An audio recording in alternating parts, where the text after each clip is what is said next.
Hello, good afternoon, everyone. This is Hillary, and Benny will be joining us shortly. We are Marketing Moms Trinidad, and today, there we are. And today we are talking about, well, this month actually. It's a brand new month, and happy Easter to all those who celebrate. Hi, Benny. Hi, Hillary. How are you? And today we are introducing you to the world of time management and productivity. As you realize, each month we kind of have a theme. And last month, our theme kind of surrounded the principles and teachings that we learned from Rich Dad, Poor Dad. And this month, actually, the two books that inspired this month's theme, one of the books is called Essentialism. I only have the Kindle version. And the other book is the Compound Effect, right? So both Bernie and I, we've read both of these books. So I read Essentialism, Bernie read Compound Effect, and that is kind of what inspired us to bring to you some of the concepts of time management and productivity. Apart from the fact that I'm an engineer, so it's kind of like ingrained in me, but it's not like ingrained to the point where it's perfected. So what you'd realize is that managing your time lends itself to higher productivity wherever you are. And it's an ongoing process. Every time you learn something new or you bring something new onto your plate, you basically have to rearrange those 24 hours that you have. Isn't that right, baby? Oops. Only have 24 hours. Yep, you only have 24 hours. So a lot of time management has to do with decision making and what you choose to do when. All right. Let me just right. So this month we're going to be talking quite a bit about some of the tools. There will be one session where we talk about the tools, but next week we're actually going to go through, just like how we did last month with Rich Dad, Poor Dad, we're going to go through and speak about some of those things that we learned out of Compound Effect and Essentialism. And as I was alluding to, when it comes to time management, you are looking at trade-offs. You have to figure out what it is that you are going to have the time to spend on today and focus on that. And effectively, what that means is that you're giving up doing something else. When we speak about the tools that we use, that is when you're able to, as in Compound Effect, when you use different things, it kind of allows you to be present. Is that right, Bernie? Kind of like, is that the concept? Well, the concept that trying to remember his name, Hardy, yes, talked about in Compound Effect is that people try to, when they learn something new, they try to bite off a huge chunk, and therefore they get lost in the action. And really what his concept was throughout the book, his first analogy that he drew was the fact, would you prefer to win $1 million today or be given 1 cent today and every day double that 1 cent? Yes. And that was Hardy's concept of the compound effect. So if you focus on doing going after whatever it is that you're going after, you improve a little bit every day. And you do a little bit today, you do better tomorrow, you do better tomorrow, you do better tomorrow, you do better tomorrow. And eventually you're going to get to where you want to go, where the compound effect of all those previous actions in the last year has you where you want to be. And he also talks about you losing weight, or let's say for instance, he gave the example of 3 people who didn't realize what they were doing in their daily actions. And this is all to do with going after the goal that you want, okay? one of them out of the three decided where he wanted to be. He wanted to be more fit. He wanted to maintain his weight, and he wanted to have more time with his family. And so what he did was added half an hour of exercise. I don't remember the exact time, but it doesn't matter. The fact is, he added exercise to his timetable, be it 3 times, 5 times a week. He added half an hour that he would spend more with his wife and his children, and he ate less of something. So it's 3 different things that he did, but it didn't take away that much time from him. Because a lot of us, when we start to think about being fit and being healthy, oh, I don't have the time. And what he's saying is that if you do it in small bite sizes that you can manage, and you learn to enjoy those bite sizes of activities, then you will actually do it again and again and again. And that's the concept that he wanted to get across for the whole of his book, Compound Effect. I mean, it took him like, what, 12 chapters or whatever to actually spell out that whole thing for you. So it was a great book. Yeah. And I think just to answer... Darren Hardy. Pardon? Sorry. Darren Hardy is the author of Compound Effect. Darren Hardy, right. So just to answer Mary's question, who is viewing on the outside, I posted the names of the books on the event page. But Darren Hardy is the author of Compound Effect. And the other book that we will be referencing this month is Essentialism. And I'm just going to pull up the author really quick for you so that we could type it in. My book is also on Kindle, and I've been messaging Samsung. See, this is what happens. This is what, oh, see, that's one of the books I'm reading. Compound Effect, there it is, see it? Compound Effect by Darren Hardy. And I don't know if you could see it, but this is Essentialism. I'm seeing this. I'm seeing the word this. Oh, your light is kind of bouncing off your glass. So okay, right. This. If you do this, it will not. Rather than this, do this. Right. Bend it down. Right. There you go. Excellent. Much better. Excellent. Raise it up a little bit. What's the name of the author? Greg McCohen. I'm going to put that in the view as well. What is the purpose of his scribble?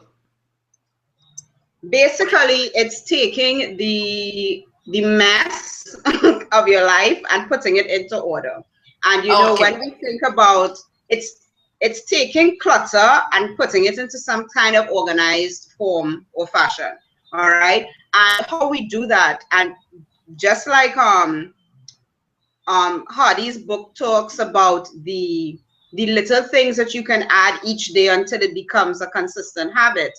With McCohen, his concept is that when you're looking at the trade-offs, right? So if you want to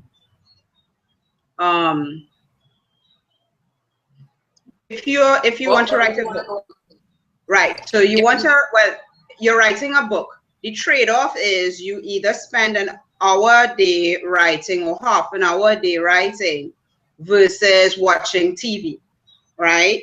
So that's his concept throughout the entire book. Really is about understanding what are the trade-offs and what you will get in return for those trade-offs, because everything you have to give up something to get something else done. So if I decide now I'm going to cook dinner, now what I'm giving up is reading during that time or washing during that time, right? So you have to understand what is the value of that. But it's not that you can't see it as giving up. What you have to see it as, you are claiming time to do something that is of value, right, for the future.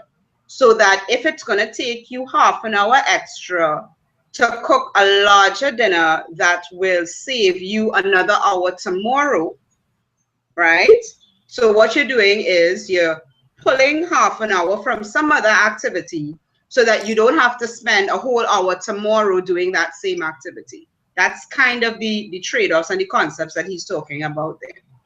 Excellent, because I recently, well, I used to have a housekeeper and she'd come in 5 days a week, but then she got injured and she's no longer with us. And it took me about 6 months to figure out how to get dinner done in a timely manner and not be eating dinner at 9 o'clock. And what we do is, like, for instance, when I go to I buy groceries once a week. And I get the boys. I have 2 boys, a 16-year-old and a 14-year-old, and a 9-year-old, 3 boys. But right now, the 9-year-old is not exactly pulling his weight, but that's okay. One day he will. The 16-year-old and 14-year-old are now cutting vegetables, and, you know, they're feeding my, if you want to make a marketing term, they're feeding my funnel, because I'm the person who is coordinating the stove, all right? And I'm coordinating the kitchen, all right? I'm coordinating the cutting board. Okay, so we do the vegetables before the meat, because if you do the meat first, then you're gonna have to wash the cutting board or dirty another cutting board, and then that's gonna be plenty cleanup at the end. So the focus of getting a meal done, meals done for the week, because we cook twice a week, all right? And so that way we have food for the week, and the rest of the week is just cut up. So, warm up. So the concept is, it took me about 6 months to figure this out, okay? So I buy the vegetables. So on the weekend, we cut up the vegetables, we wash the vegetables, and we will put it in the drawer, and we will cook it on the second batch. For the first batch, I will cook enough vegetables and whatever the sauce is. I would use beans as my sauce, and do enough meat for 3 days. And so therefore, the boys are doing the vegetables, they're doing the preparation, like for Joshua. When Michael finished doing up the callaloo, cutting the bush and breaking it up and so forth, Joshua then takes it and puts it into the pot, or I take it and put it in the pot because Joshua likes to put too much salt. So, and then he does the blending while I am cutting up something else and seasoning the meat for the next batch of whatever else. So we do the major part of cooking for the week on a Saturday. Now, ideally, that has happened like twice a month, because some Saturdays we're just not home, one person missing or whatever. But that's the ideal Saturday meal preparation for the week. And when that doesn't happen, you're kind of scrambling in a week to get meals going, and that's when we eat pasta and meatballs and we eat whatever. But it's all to do with productivity. You gotta get food on the table, you know. So we plus and minus. It's nice to have a good family meal, but getting everybody involved. Like my uncle gave a joke yesterday.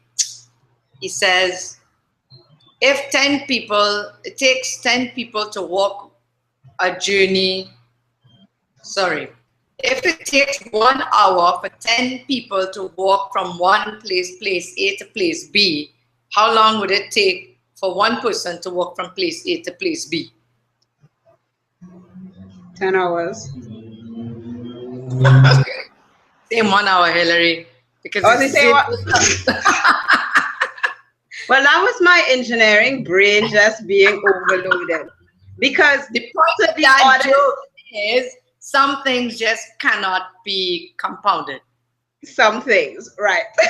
Some things. And actually, but that is something can be compounded. And actually, that is something that's interesting, because when I worked at the Caterpillar facility, looking at the manufacturing shop, the managers up at the top, you know, our job as the engineer is to get throughput out faster, right? Now, we aren't actually the ones on the shop floor doing the work. but we're the engineers behind the process and everything. So our job was to go down there and sit down and look at this process and examine and see how can we get stuff out the door faster, right? And more production, less mistakes. More what? Right? More production, less mistakes. Yeah, more production, less mistakes. Now, a part of that is, yes, there was a lot of rework. But when you've optimized the process to a point where there's no more rework, there's nothing more that you can take away from the process. That comes down to that example that it cannot, you can't, there are just some things that you can't compound anymore. It takes an hour to wash an engine block. That's just how long it takes. You're never going to be able to change that, right? So sometimes, exactly with your own processes for your business, you have to recognize that, okay, if you are blogging and you are not the best writer in the world, once you've optimized it down to 45 minutes and that's all you could do, or if it takes you 45 minutes to edit a video, and you've realized that you're doing this for 6 months, 45 minutes consistently, then you've reached the optimal of where that it can't be compounded anymore. So what you have to do now is work with that time slot and carry that time slot with you so that you know that if I'm going to be blogging for 45 minutes, I'm giving up X, Y, or Z, and just recognize that. Excellent, excellent. But there is something I heard about a month ago. How to, let's say for instance, you're in a business and you have an event, okay? And usually it takes about 3 weeks or 5 weeks of promotion to get enough people to notice you to have that event. All right. Now, if you were to take, instead of doing it by yourself, okay, if you were to get somebody else to join you, that is where the compound effect is going to happen. There's always some level of compound effect happening. I mean, except for that engine block. You definitely, I mean, if you want to do the job properly, there's no way, unless, of course, you get 3 people spraying water, and everybody would have to be in suits, because then you'd be spraying at each other, right? Yes, exactly.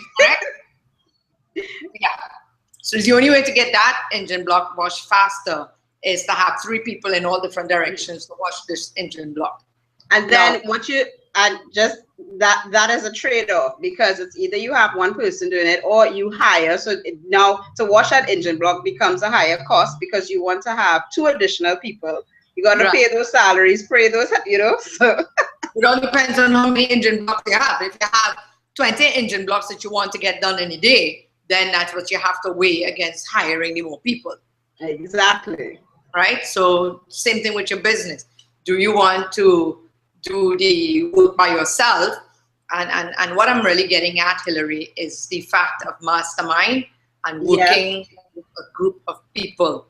Like you and I, we have the skills, which you very much mentioned in your Spotlight Friday. Thank you very much. Where you have particular skills and I have particular skills. And when we mesh together, we do complement each other, and we do, to an extent, have a level of compound, because what Hillary gets done in half an hour, it'll take me about 4 hours to do, because I'm not the click and click and click and click and get it done, you know.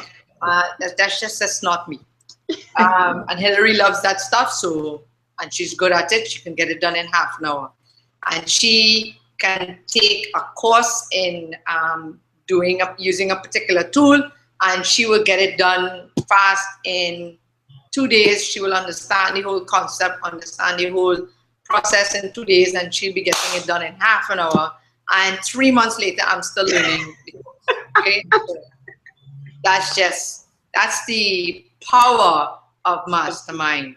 And the thing also with productivity is that when you get with a marketing leader who has done the work, who has seen thousands of people come through their training, they look at how you operate, and then they can tell you exactly where you're spending the wrong time, doing what, and what you should actually be focusing on to get this part better, rather than learning this and learning this and learning this.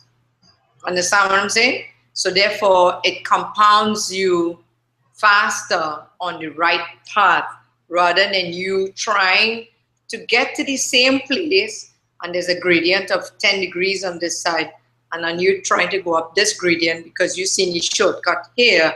But if you took this gradient and you went this and you can't constantly keep moving, you would somehow get there faster than going up straight, because you don't know how to mountain climb, and maybe you don't have the tools, you know, and you're just too scared to stick your foot in that teeny tiny hole, you know, to get to the next block that's all the way up there. But, you know, so yes, if you get to a marketing leader, a mentor, that person is actually going to get you faster to where you want to go when it comes to marketing your small business.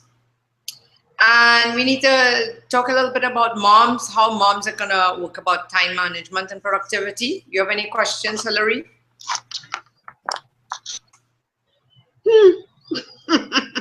Well, let's talk about the apple. Do you what do you call it? Do you give your daughter applesauce? Do I what? Do you give your daughter applesauce? Yes, I do. Do you buy it in the grocery or do you make it? I buy it in the grocery. Okay, no problem. Now, I used to buy it in the grocery too, but you know, you want to be healthy, you want to give your child as pure and as close as possible to the natural, right? Mm-hmm. So here I was trying to figure out how to make applesauce from an apple.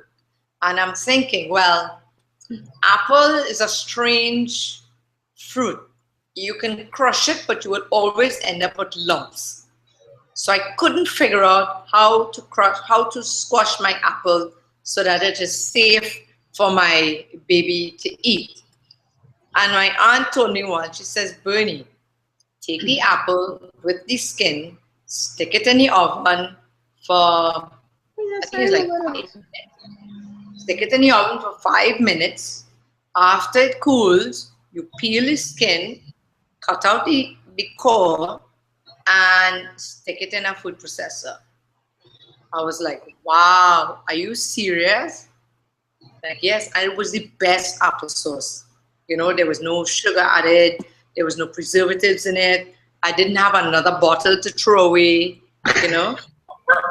So it was great. And Nicholas was the one who got the best of all those things, because you know, as you go along with each child, you know, you get better and you learn how to do things a little faster. Mm-hmm. You know, and one thing in terms of time management for moms, if you think about this question came to me, says, what are the things that drain a mom's energy? And so therefore, when she's drained, she doesn't have the energy to do what else she needs to do, right? I mean, this is just a mom who's working 8 to 4, and she has only like 2 hours in the afternoon to get things done, get homework done, get the kids all washed up, get to bed, and have a little rejuvenation time for her.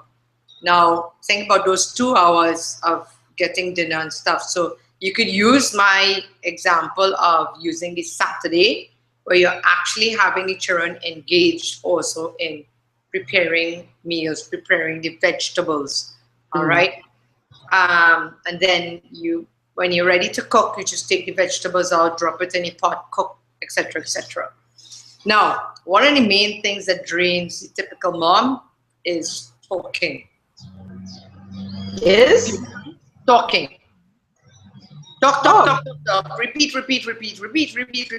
Don't do this, don't do that, do it this way, blah, blah, blah. Talk. And you know, you're trying to cook and you're trying to do homework, and the other one is harassing the other child, and it's talk, right? So my management for that, my productivity, because you want to get the message across to the child who is disturbing, is Exactly. you have to develop that secret code. And that code could be a look, it could be a sentence, it could be, Their just full name. time to go to the corner. I mean, any of those little things, just reduce yourself from saying the same thing again. And one of the worst sentences a parent could use is, I told you a million times. That is actually the worst statement you can make to your child, because when you say that, it actually hits them in their core and they feel like a scent.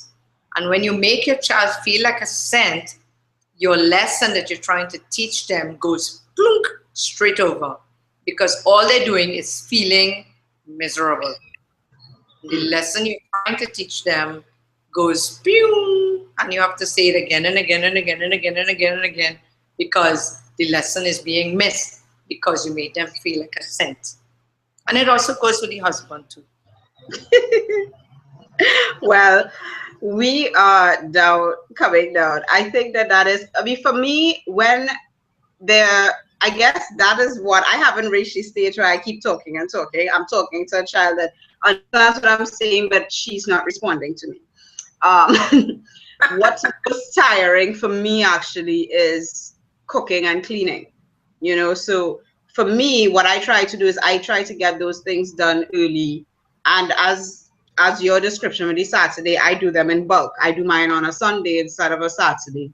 But again, I try to cook only twice during the week. So that way the cooking time during the week is reduced so that I could do other things. One thing that I love to do, I love to fold laundry while I'm relaxing on the couch watching a TV show. It's the best time to do laundry while you're relaxing, So I think that is something that I've only recently, rather than, you're standing up and you're feeling like, oh gosh, I'm doing this laundry again for the umpteenth time. Do it while you're doing some other activity that's a little not so engaging, that's not calling so much brain cells, and you're relaxing at the same time.